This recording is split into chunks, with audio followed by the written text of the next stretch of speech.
दो चीजें हमारे दीन में, एक दीन का मकसद, एक दीन की जरूरियात। इस पर आपको एक छोटा सा इल्मी लतीफा मेरी जिंदगी में बन गया था, वो आपको सुनाता हूँ। हम लोग पढ़ने के लिए गए जब सहारनपुर, तो वहाँ कुछ लोग मुझे मिले। तो उस वक्त मेरी उम्र 15-16 साल थी। असी पंजाब तो गए सी, तो उन्होंने मुझे कहा, कह लगे मौलाना साहब आपका पायजामा बहुत नीचे है, आप जहन्नुम में जाओगे। इसको बात सही है गलत है भाई? इतने भी सारे तो लिखी बात वाली है, गल सही है नहीं? सही है। फतवा तो माशाल्लाह सारी दे देते, मैं पहले बताया। तो बात तो उनकी बिल्कुल ठीक थी, लेकिन जब मैं छुट्टी पे घर आया तो मैंने अपने अब्बा जी मरहूम शेर इस्लाम मौलाना हबीबुर रहमान सानी लुधियानवी रहमतुल्लाह अलैह को फरमाया, मैं कहा अब्बू जी आप तो सारी जिंदगी हमें ये कहते रहे कि माँ के पैरों के नीचे जन्नत है जी। अब उन्होंने हमें बताया कि ये पजामा ऊंचा होगा तो जन्नत है, नीचे हो जाएगा दे। बात सही है नहीं भाई? पजामा अगर ऊंचा हो जाएगा तो बोलो ना भाई, नीचे तो जन्नत। क्यों? चल साहब,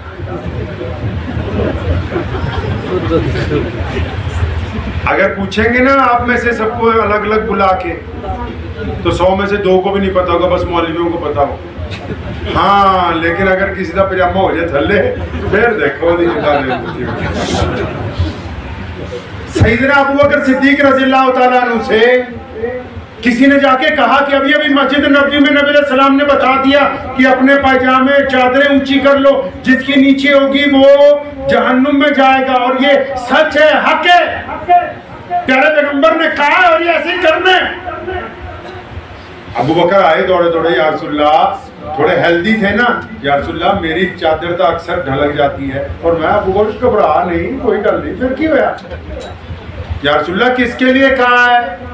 फरमाया उसके लिए कहा है, इसलिए पजामा ऊंचा करवाया है क्योंकि जो मुसलमान ला इलाहा इल्लल्लाह मुहम्मद रसूलुल्लाह का कलमा पढ़ते हैं और उसके बाद फिर वो अकड़ के चलते हैं, गरीब के सलाम का जवाब नहीं देते, माँ बाप से बदतमीजी करते हैं, बीवी के मुंह पे थप्पड़ मारते हैं, पड़ोसियों के साथ जुल्म करते हैं, इनकी अकड़ निकल जाए, गर्दन झुक जाए कि मेरे कपड़े ऊंचे हैं, इनमें शर्मो हया पैदा हो जाए। अब इस मसले को ऐसे समझ लीजिए कि मेरे जैसा कोई मौलवी हो, पजामा टखनों से ऊंचा हो, पगड़ी शगड़ी भी बांध रखी हो, पूरा वधिया टेंशन होवे, मौलवी देखने वधिया ते गरीब दे सलाम दा जवाब ना दिंदा होवे, मां बाप नाल बदतमीजी करदा होवे, जनानी दे रफड़ मारदा होवे, अपने बच्चों नूं गालां कढदा होवे, पड़ोसियां नाल ओदी सलाम दुआ नहीं हुंदे, ते फिर ये बेवकूफ पजामा गिट्टियां दी बजाय गोडियां ते भी कर लवे ना ते सलाम।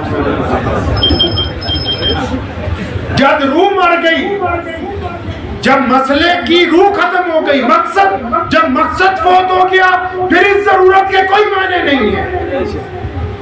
ये इमारत बनाई, कालीन बिछाए, अगर ये 5 गाना नमाज नहीं होती तो फिर इस इमारत का कोई फायदा नहीं था। मोहम्मद रसूलुल्लाह सल्लल्लाहु अलैहि वसल्लम को अल्लाह ताला ने नमाज अदा की, नमाज अता फरमाई, नमाज दे दी। क्यों? क्योंकि नबी अलैहि सलाम ये चाहते थे कि जो मेरा दीन है ये पूरी दुनिया में पहुंचे। कैसे पहुंचेगा या रसूलुल्लाह? फरमाया मेरे दीन के अच्छे लोगों को देख के लोग इस्लाम की बड़ाई बयान करेंगे, लोग इस्लाम से मोहब्बत करेंगे। अच्छे लोग कहां से लाने हैं? कुरान ने कहा जो नमाज पढ़ेंगे वो अच्छे होंगे। और नमाज क्यों पढ़ते हैं जी? नमाज क्यों पढ़ते हैं हम लोग? बताइए, नमाज किस लिए पढ़ते हैं? अल्लाह का हुक्म है। तनख्वाह इतने भी मौलवियों की घाटी लग रही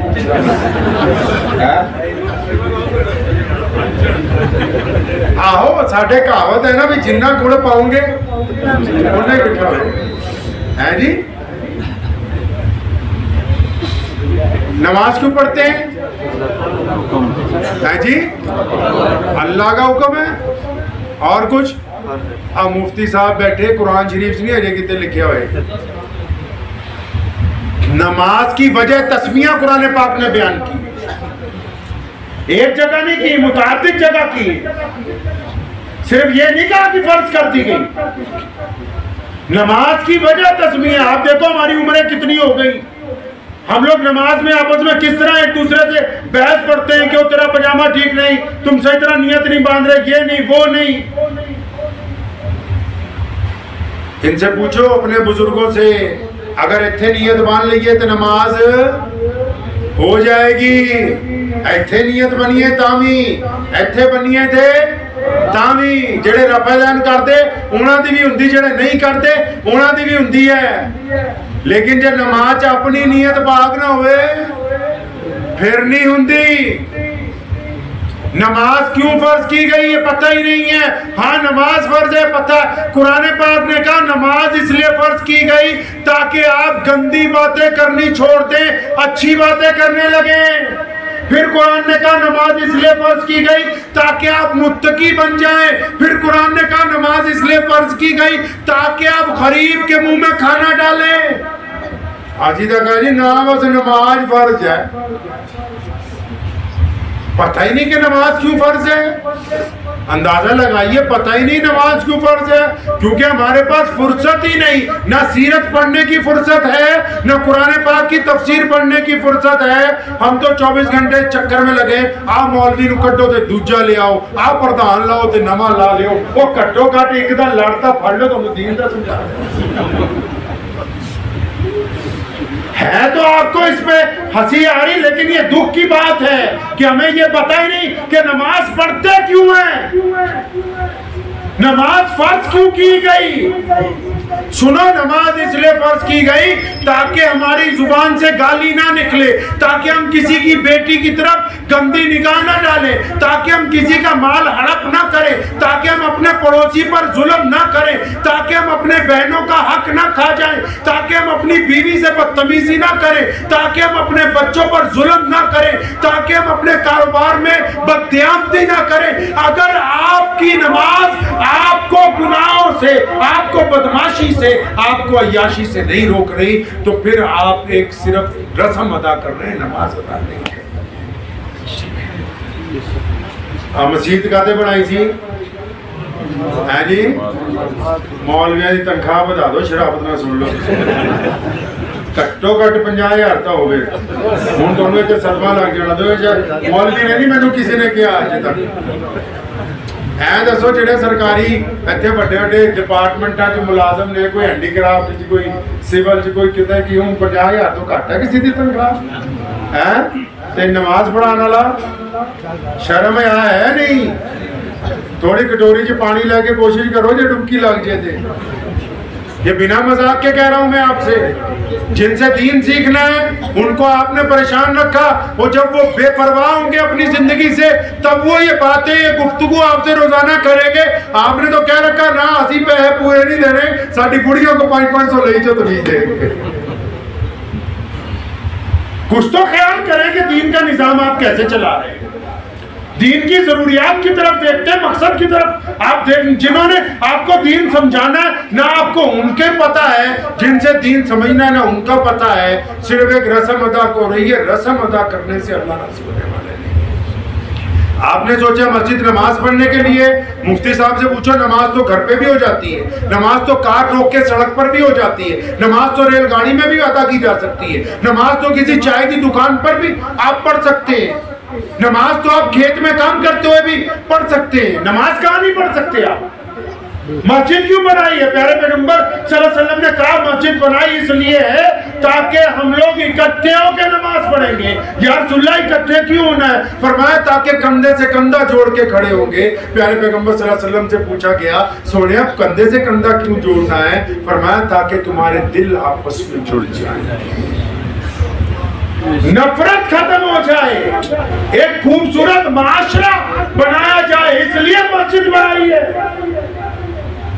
ताकि एक इमाम की इक्तदा की जाए, उसकी इत्तबा की जाए, उसकी पैरवी इख्तियार की जाए, इसलिए मस्जिद पर नमाज तक खर्च भी हो जाती, नमाज ताकि इकट्ठे होकर नमाज पढ़ेंगे, ज्यादा सवाब मिलेगा।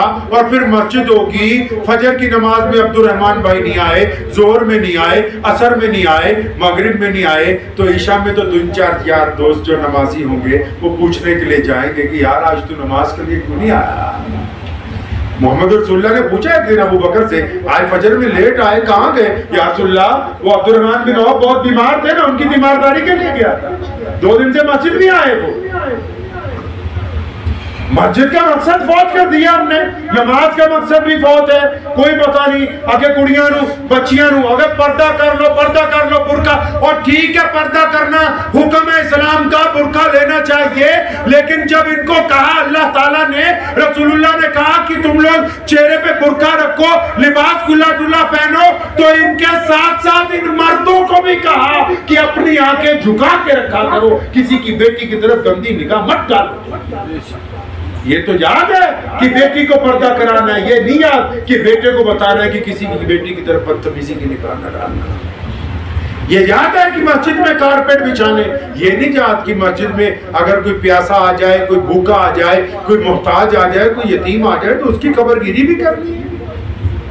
प्यारे पैगंबर सल्लल्लाहु अलैहि वसल्लम की मस्जिद है, देखें आप बुखारी शरीफ पढ़े, नबी अलैहि सलाम की मस्जिद में लोगों ने आके सवाल किया, और मुसलमानों ने नहीं, सिर्फ सुनो मजे की बात, मुसलमानों ने सवाल नहीं किया कपड़े का, रोटी का, नहीं। मुसलमानों में से तो एक ने सवाल किया था, या रसूलल्लाह ले आओ, कुछ है नहीं आज खान पीन दो। फरमाया क्या है तेरे पास? या रसूलल्लाह कुछ भी नहीं। कुछ तो होगा। या रसूलल्लाह एक फटी हुई चादर है। फरमाया ले आओ। चादर की बोली लगाई, 2 दिनार की बेची। 1 दिनार के लिए फरमाया खाना खरीदो, घर ले जाओ। 1 दिनार से फरमाया कुल्हाड़ी खरीद के लाओ, और अपने मुबारक हाथों से दस्ता लगा के दिया। फरमाया मांगना नहीं है, रोजाना लकड़ियां काटो, बाजार में बेचो, खुद भी खाओ, दूसरों को भी खिलाओ। लेकिन अम्मी आयशा रज़ियल्लाहु ताला अन्हा को फरमाया, आयशा अगर मैं घर पे न रहूं और कोई मांगने वाला आ जाए तो खाली नहीं जाना चाहिए। एक गैर मुस्लिम आया, मक्के में, एक मदीने में कहत पड़ा हुआ है, या रसूलल्लाह कुछ खाने के लिए दीजिए। नबी अलैहि सलाम के पेट पे पत्थर बंधे हुए हैं, फिर भी फरमाया इसको बिठाओ, खाने का इंतजाम करो, क्योंकि जो नबी अलैहिस्सलाम के पास पहुंच गया वो खाली वापस नहीं जा सकता। एक गैर मुस्लिम आया, या रसूलल्लाह सवारी चाहिए। नबी अलैहिस्सलाम ने सवारी पेश की। पता ये लगा कि मस्जिद में नमाज के साथ साथ अगर कोई मोहताज आ जाए, कोई जरूरतमंद आ जाए, तो उसकी खबरगिरी करना भी मस्जिद वालों की जिम्मेदारी है। लोगों की खैर खाई करना भी मस्जिद वालों की। वो कैसा बंदा अच्छा मुतवल्ली हो सकता है, वो कैसा बंदा अच्छा मौलवी हो सकता है कि जिसके पड़ोस में कोई बेवा बैठी हो, कोई यतीम बैठे हुए हो, कोई मोहताज बैठे हुए हो, उनकी खबरगिरी ना हो रही हो, और हम मस्जिद में बुला के बिरयानी खाते हुए हो, तो इनको अजय मोहम्मद रसूलुल्लाह का दीन समझ में नहीं आया। मोहम्मद रसूलुल्लाह सल्लल्लाहु अलैहि वसल्लम ने प्रैक्टिकल निजाम दुनिया को दिया है। तो कश्मीरियां तो मैं कहना होना, और सारे पूरे माशाल्लाह पंजाब दे विच भी आंदे हैं। ते एक दिन मैंने कश्मीरी मिला कि जी मैं तो पानी भी अपने गिलास च पीना। मोहम्मद रसूलुल्लाह ने इंसानों से मोहब्बत करने का दर्ज दिया है।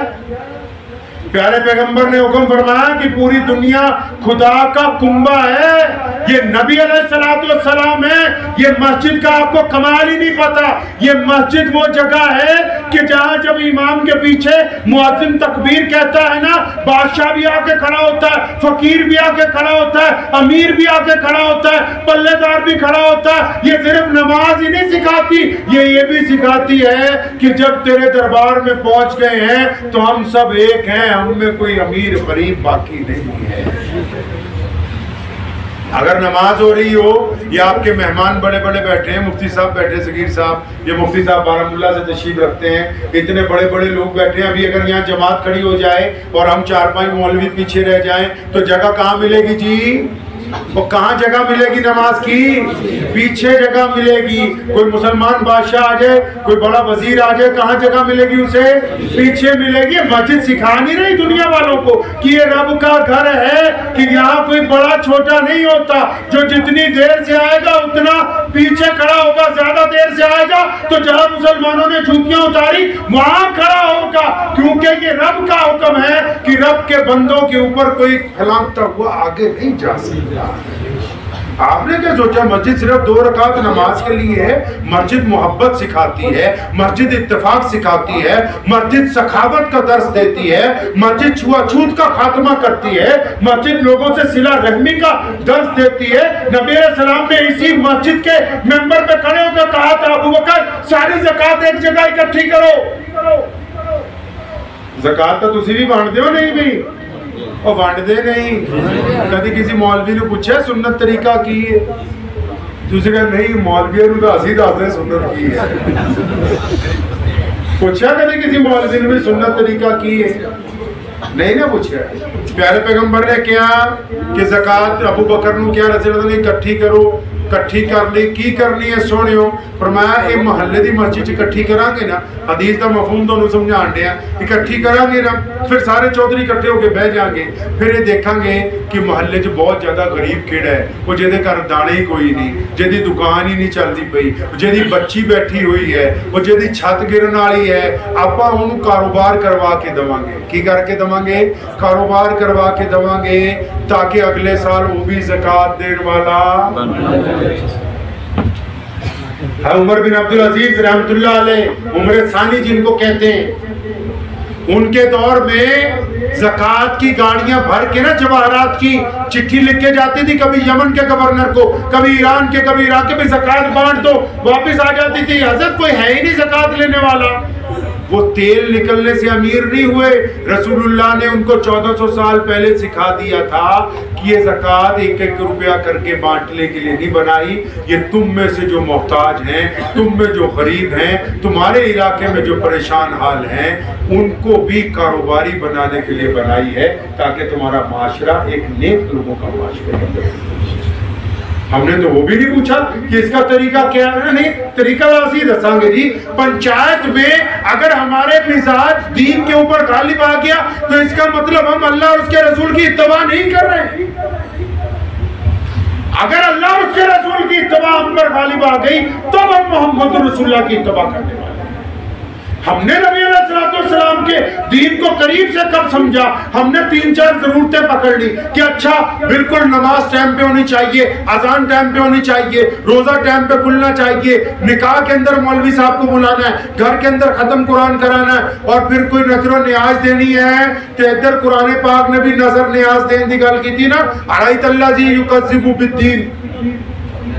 कुरान ने भी तो न्याज देने की गल की है, पर आप कितना न्याज देंगे भाई है जी?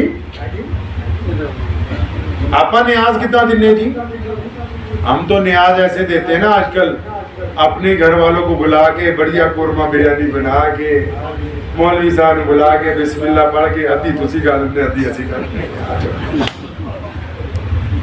फरमाए कैसी नमाज है जो गरीब के मुंह में लुकमा नहीं डालती। और आपने क्या सोचा गरीब वही है जो मुसलमान है?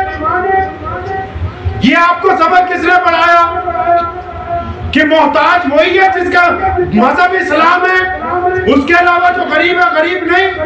मोहम्मद रसूलुल्लाह सल्लल्लाहु अलैहि वसल्लम ने पूरी कायनात के लिए रहमत बन के तशरीफ लाए।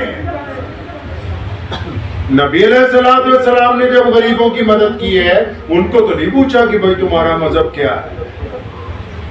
नबी अलैहिस्सलाम ने मोहताजों की मदद करते हुए तो नहीं पूछा, हमें हुक्म दिया सिला रहमी का, तो ये तो बंदिश नहीं लगाई कि तुम सिर्फ अपनी कौम का ख्याल रखना।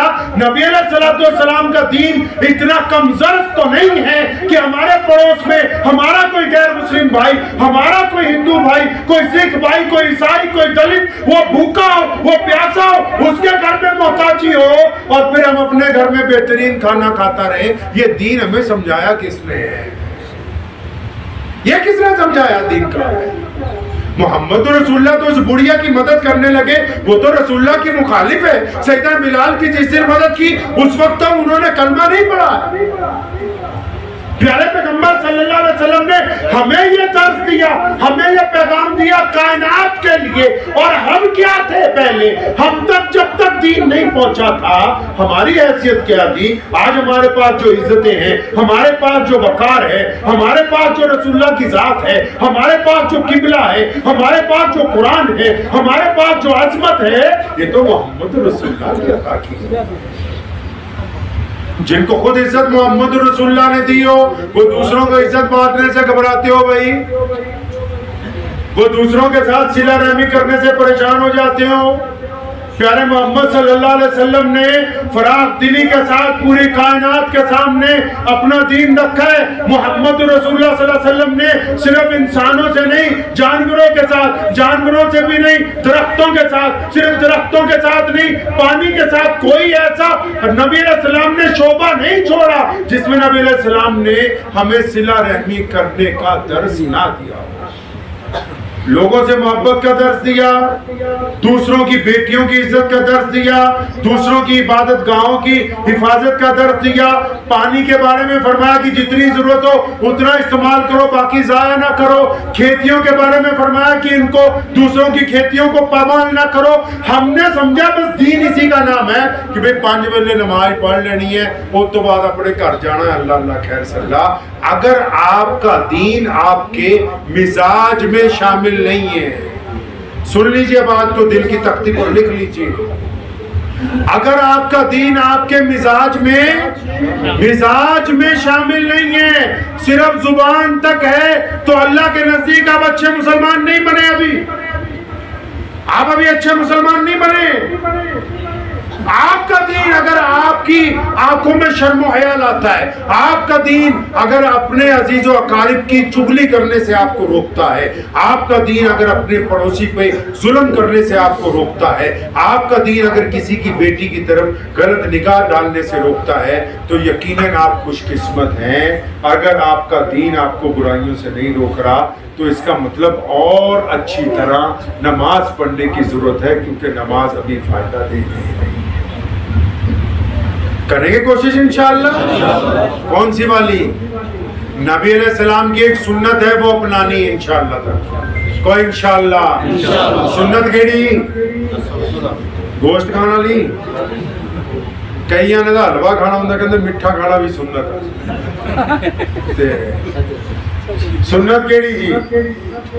सुन्नत एक नबी अलैहि सलाम की बड़ी प्यारी सुन्नत है जो हम लोगों ने छोड़ दी। वो छोटी सी सुन्नत है, उससे फायदे बहुत ज्यादा। सुन्नत ये है कि प्यारे पैगंबर अलैहिस्सलाम ने फरमाया कि बदगुमानी क्या है जी? बदगुमानी कुफर है, झूठ है बदगुमानी।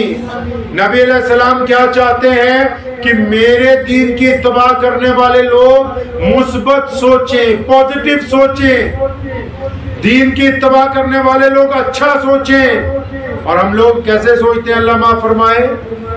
हम लोग यहीं पे आके हमारा काम सारा खराब हुआ है।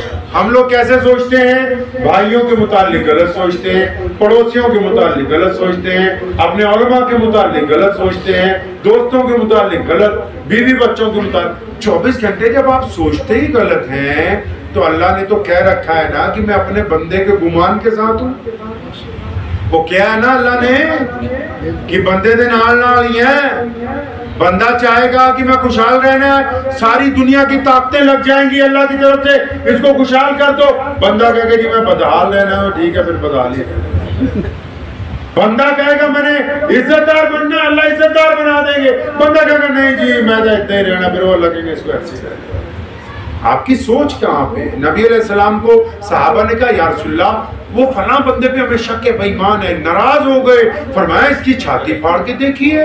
आप तो खुद ही अंदाजा लगा लेते हो भाई, आप तो खुद ही अंदाजा लगा लेते हैं कि फला अच्छा है फला अच्छा नहीं है। ये तो नबी अलैहिस्सलाम ने मना फरमाया। दीनदार लोगों की सबसे बड़ी आज खराबी यही है, नमाज भी पढ़ते हैं, रोजा भी रखते हैं, दीन की बातें भी करते हैं। कहा नबी अलैहिस्सलाम ने हदीस पाक का मफहूम है कि ऐसे दीनदार जो 24 घंटे अच्छे अमल करते हैं लेकिन उनके दिल में मुनाफकत है, जब सोचते हैं बुरा सोचते हैं, अमानत रखो तो उसके अंदर खयानत कर देते हैं, दूसरों के राज फशा कर देते हैं, तो ये दीनदार नहीं है, ये बेईमान है। इन्होंने जाहिरी तौर पर सिर्फ दीन को इख्तियार किया हुआ है। तो आज से अच्छा सोचेंगे इंशाअल्लाह, ज़हनियत को अच्छा करेंगे इंशाअल्लाह। मुस्बत पॉजिटिव सोचना है, पॉजिटिव, बुरा नहीं सोचना है, खासकर अपने मुताल्लिक। आजकल सबसे बड़ा मसला आपका अपना ही बदला, यार मेरा तो कुछ बढ़ना नहीं। अल्लाह चाहते हैं मेरा बंदा इज्जतदार हो, और बंदा कहता नहीं जी मेरा नहीं कुछ बढ़ना। अल्लाह चाहते हैं इसके पास मोहताजी ना हो, अल्लाह को मोहताज बंदा पसंद नहीं। अल्लाह चाहते हैं इसका कारोबार जाए, यार मेरा नहीं चलना। अल्लाह चाहते हैं इसकी औलाद बहुत अच्छी हो, नहीं जी मेरे किस्मत में ऐसी है नहीं जी। इसलिए सबसे पहले तो अपने मुताल्लिक अपनी राय को अच्छा कीजिए, और उसके बाद अपने वालिदैन के मुताल्लिक, अपने बीवी बच्चों के मुताल्लिक। आपने अक्सर सुना होगा, हम लोग अक्सर गैर मुस्लिमों के प्रोग्रामों में भी जाते हैं, मैंने वहाँ भी बहुत दफ़ा एक बात सुनी, आपके यहाँ भी सुनी, अपने बुजुर्ग उलमा को भी सुना। जब वो दुआ करते हैं ना, जब दुआ करते हैं तो अल्लाह से दुआ मांगते हैं कि अल्लाह पूरे आलम के ऊपर अपनी रहमत फरमा। क्या है? पूरी दुनिया का भला मांगते नहीं जी? बोलिए, कहते कि नहीं कहते? अच्छा, एक दिन हम सोचने लगे कि हम दुआ तो पूरी दुनिया के लिए मांगते हैं, अल्लाह पूरी दुनिया का भला हो जाए, पूरी दुनिया का भला हो जाए। तो मैंने सोचा हमारी दुनिया कौन सी? अब जाहिर सी बात है, जापान तो नहीं मेरा, फ्रांस तो नहीं है, मेरी दुनिया कौन सी? जब आप गौर करेंगे तो ये जो हम दुआ मांगते हैं ना, या अल्लाह सारी दुनिया पे रहमत हो, हमारी दुनिया हमारे माँ बाप, हमारी दुनिया हमारे बीवी बच्चे, हमारी दुनिया हमारे भाई बहन, हमारी दुनिया हमारे पड़ोसी, हमारी दुनिया हमारे मोहल्ले वाले, हमारी दुनिया हमारे गांव के लोग, हमारी दुनिया जो हमारे साथ बचपन में स्कूल में पढ़े वो, हमारी दुनिया हमारे कारोबार के साथी, हमारी दुनिया हमारे साथ सफर करने वाले लोग। ते अपनी दुनिया च 500 बंदे ना पढ़ पाया हुआ है, दुआ सारी अपनी दुनिया में 500 लोगों से नाराजगी है और दुआ पूरी दुनिया के लिए मांग रहे हैं। अरे यही है वो दुनिया, पूरी दुनिया यही जो अल्लाह ने आपके इख्तियार में दी है। उस दुनिया को तो अच्छा बनाओ, इस दुनिया को तो खूबसूरत बनाओ। क्या कुछ लोग ऐसे हैं जो आपकी शक्ल देख के घबरा जाते हैं कि मुझे गाली ना दे, तो इसका मतलब आप दुनिया के बदतरीन इंसान हैं। क्या कुछ लोग ऐसे हैं जो आपकी मौजूदगी में बेचैनी महसूस करते हैं, तो इसका मतलब आपने अभी दुनिया में रसूलुल्लाह का नुमाइंदा बनने की कोशिश नहीं की है। क्या कुछ लोग ऐसे हैं जो आपकी शक्ल देख के कहते हैं कि वो ठग आ रहा है, तो इसका मतलब आप अभी दीन के ऊपर चले नहीं हैं। इसलिए लोगों को समझाने की बजाय, मेरे वालिद शेर इस्लाम मौलाना हबीबुर लुधियानवी रहमतुल्लाह अलैह के पास कोई भी आता था ना, उन्होंने कहा हजरत जी वो फलाना मौलवी, वो ये पूछा करते थे, पुत्रा आपका दीन लिखी किता, आपने दीन के लिए क्या किया? ये अपना एक हाथ दिल पे रखिए, रखिए जरा दिल पे एक हाथ, अपने दिल को जरा पूछिए, क्या कभी किसी रोते हुए को हंसाया? पता नहीं आप लोग कौन से दीन की बातें करते हो। मेरे नबी की सुन्नत है रोतों को हंसाना। इस दिल से पूछो कि कभी अपनी माँ के पैर दबाए हैं बैठ के? अच्छा, कभी प्यार से अपने बाप की तरफ देखा है? कभी किसी अपने भाई को गले लगाए? कभी छुप के अपने किसी पड़ोसी के पास गए हो कि यार ये 5-10 हजार रख ले, तेरे घर में काम नहीं चलता, मेरे से ले ले, किसी को बताना नहीं? कभी अपनी बहन की छुप के मदद की है कि मेरी बीवी को ना पता लगे, तू रख ले, तू परेशान है? बताओ तो सही, क्या कभी किसी गरीब को उठा के ले गए कि हाँ मैं तुझे किसी होटल में बेहतरीन खाना खिलाऊंगा? कभी चलते गाड़ी रोकी है कि ये फला मोहताज को रोजाना मैं देखता हूँ कि इसके कपड़े फटे हुए, मैं इसको कुछ ले दूं? ऐसा किया कभी? कुछ किया क्या है? खुद क्या किया है? हमारी जिंदगी क्या देती है, हमने क्या किया? कभी कार रोक के रास्ते से 4 ईंटें पत्थर हटाए कि मेरे बाद कोई रात को गुजरेगा गिर ना जाए? कभी किसी की मदद की है? अच्छा, कभी किसी मरते हुए को कहा है कि यार मुझे तुझसे बड़ी मोहब्बत है? यार कोई आपका ऐसा दोस्त जो आपसे बहुत गुने से नाराज है, मसला इतना सा वो चाहता है पहले आपका फोन आ जाए, कभी उसको घंटी खड़काई है ईद के दिन कि यार आजा बैठेंगे? बताओ तो सही, क्या कभी किसी को कहा है जिसको सारे लोग कहते हो कि तू बीमारी से मर जाएगा, आप अकेले जाके उसको कहते हो मैंने लोगों को ठीक होते हुए देखा है, तूने मेरे यार ठीक होना है इंशाल्लाह, अल्लाह की मदद से दवाई खाता रहे तू ठीक हो जाए? ऐसा कुछ किया है आपने कभी? कभी मस्जिद की बैतुल खला धोई है? कभी इन दोनों दीवार पे अपने हाथ से कपड़ा लगाया? कौन से दीन की बातें करते हैं?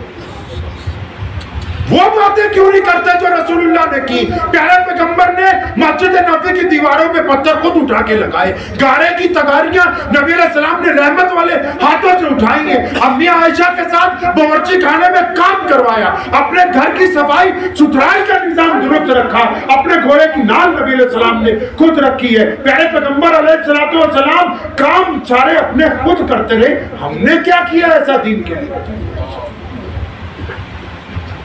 अबू बकर हो, उमर हो, उस्मान हो, मौला अली करमुल्लाह वजह हो, इनमें से कोई भी सहाबी हो रात को उठ के गरीबों के घरों में जाके अनाज के थैले फेंक के आते? हमने क्या आज तक किसी गरीब के घर में छुप के गए रात के पैर, किसी पैर की यार ये रमजान आने वाला तू रख ले, तेरी इज्जत महफूज रहनी चाहिए? क्या ऐसा किया हमने? हमारा दिल कहता है कि हम ऐसे मुसलमान हैं। हमारे पड़ोस में कोई गैर मुस्लिम मोहताजी की जिंदगी गुजारता रहा, हमने कभी उसको नहीं कहा कि हम तेरी मदद करने के लिए तैयार हैं। फिर हमारे नजदीक ईमान है क्या? हम कहते हैं किसको है? मुसलमान होता कैसा है? ईमान का मतलब क्या है? दीन है किस चीज का नाम? रसूलुल्लाह ने तो दीन इसलिए बनाया कि जो दीन की पैरवी करेंगे लोग उनकी शक्ल देख कर कहेंगे, उनकी शक्ल देख के कहेंगे कि मुसलमान इतने बेहतरीन होते हैं। चाहे पूरी दुनिया के लोग ईमान लाएं या ना लाएं ये बड़ा मसला नहीं है, लेकिन पूरी दुनिया के लोगों को ये कहना होगा कि मुसलमान ईमानदार हैं, इसके लिए हमें अच्छा किरदार अदा करना होगा। ये बड़ा मसला है। एक नौजवान ईमान ले आया, वो मेरे वालिद साहब रहमतुल्लाह अलैह के पास आता था। उसकी जब मैंने बात सुनी हम लोग रोने लगे। उसने अजीब बात किस्सा सुनाई, कहने लगा मैं ईमान लाया तो मेरी वालिदा भी ईमान ले आई तो मेरे वालिद को कहने की हिम्मत नहीं होती थी। कहता हमारी, कहता जब 1 साल गुजर गया मैंने और मेरी वालिदा ने, ये अजीब बात मैं आपको सुनाने लगा हूँ, वो कहने लगा मैंने और मेरी वालिदा ने, हम दोनों ने हिम्मत करके जब बताया एक शाम को अपने वालिद को मैंने बताया कि ऐसे ऐसे करके आप भी इस दीन के अंदर आ जाएं, तो कहता मेरे वालिद अपने कमरे में चले गए, अंदर से कुंडी लगा ली। मैं और मेरी माँ बड़े परेशान हुए तो उन्होंने अंदर से आवाज देकर कहा अभी मुझे मत छेड़ना, मैं सुबह बात करूंगा। जब सुबह हुई तो अंदर से जब दरवाजा खुला तो वालिद साहब कहता मेरे आए तो उन्होंने मेरा हाथ पकड़ के कहा कि चल यार मैं भी तेरे साथ तेरे दीन में जा। तो कहने लगा मेरी माँ ने कहा कि ये बात तू रात नहीं कह सकता था, हम सारी रात परेशान रहे भी पता नहीं अंदर क्या कर रहा कि अपने जिस्म को नुकसान ना पहुंचाए, अपनी जान को नुकसान ना पहुंचाए। वो कहने लगा तुम्हें पता नहीं मैं क्या कर रहा था, मैं रात को ना बिस्तर पर लेट गया। कहता जिस गांव में मैं पैदा हुआ था, वो साहब लुधियाना में रहते हैं आजकल, मैं जिस गांव में मैं पैदा हुआ था ना तो हमारे गांव में बस एक ही मुसलमानों का घर था, वो हमारा पड़ोसी था। कहने लगा वो बचपन में ना वो बंदा, उसका नाम मोहम्मद जुनैद था, वो मेरे साथ पढ़ा स्कूल में और फिर हम दोनों इकट्ठे कॉलेज में गए, फिर हम दोनों की इकट्ठी नौकरी भी लगी, इकट्ठे ही हम लोग रिटायर हुए हैं। तो कहने लगा जब तुमने रात मुझे कहा ना कि हम तो मोहम्मद रसूलुल्लाह के दीन में चले गए, तो कहने लगा मैंने कुंडी लगा के ना रात को लेट गया और फिर स्कूल के टाइम से ना मोहम्मद जुनैद के और अपने ताल्लुकात गिनने शुरू किए। कहने लगा खुदा की कसम अगर जुनैद बेईमान होता तो मैं नहीं आता था। कहता अगर वो बेईमान होता, अगर उसने बचपन में मेरे साथ बेईमानी की होती, अगर उसने कभी कॉलेज की जिंदगी में मेरे साथ धोखा किया होता, अगर कभी उसने नौकरी में मेरे साथ चालबाजी की होती, तुम जितना मर्जी मुझे दीन समझाते, मैं तुम्हारी वजह से इस दीन को इख्तियार नहीं करता। मैंने तो अपने यार को असलियत में देखा है कि मुसलमान बेहतरीन होते, इसलिए इस दीन को। आप बताएं मुझे, मसला ये नहीं है कि कौन दीन इख्तियार करे या ना करे, बात की बात है। आप बताएं कि आपको देख के क्या कभी किसी गैर मुस्लिम ने ये तो नहीं कहा कि मुसलमान ठग होते हैं? आपको देख के क्या किसी गैर मुस्लिम ने ये तो नहीं कहा कि मुसलमान बेईमान होते हैं? आपके कारनामे से किसी बेटी ने ये तो नहीं कहा कि मुसलमान की निगाह गंदी होती? पहले अपने गिरेबान में झांक के ये बताएं, क्योंकि आप रसूलुल्लाह के दीन के नुमाइंदे हैं। आप रसूलुल्लाह के दीन के नुमाइंदे हैं। आप सरकार का कोई आदमी कुछ करे, लोग सरकार को कहते ना जी, सरकार को कि जी आपके फलां आदमी ने ऐसा किया। आप तो मदीने वाली सरकार के नुमाइंदे हो। अपने दिल पे हाथ रख के बताओ, क्या कभी नौज़ुबिल्लाह कुछ ऐसा तो नहीं किया कि कल क़यामत वाले दिन हमारी पकड़ हो जाए कि इधर आओ, तुम्हारी वजह से मेरे दीन की बेअदबी हुई थी। ये जो बातें हम करते हैं मसले मसाइल की, ये तो उस चोटी के मुसलमानों की बातें। हम तो अभी यहाँ फंसे हुए बहुत कुछ। जामा मस्जिद दिल्ली की पौड़ियों पर एक बैठा हुआ था बद्दू गरीब आदमी मुसलमान। एक अंग्रेज अफसर आया मस्जिद देखने, उसने उससे भीख मांगी, उसने निकाला, जब बटुआ पैसे दिए, जब चला बटुआ गिर गया, उसने बटुआ उठा लिया और कई साल गुजर गए। कई साल के बाद अफसर फिर आया, उसने पहचान लिया, दौड़ के बटुआ वापस दिया। उसने कहा तेरा दिमाग खराब है, इस बटुए में इतने पाउंड थे कि तू घर खरीद सकता था।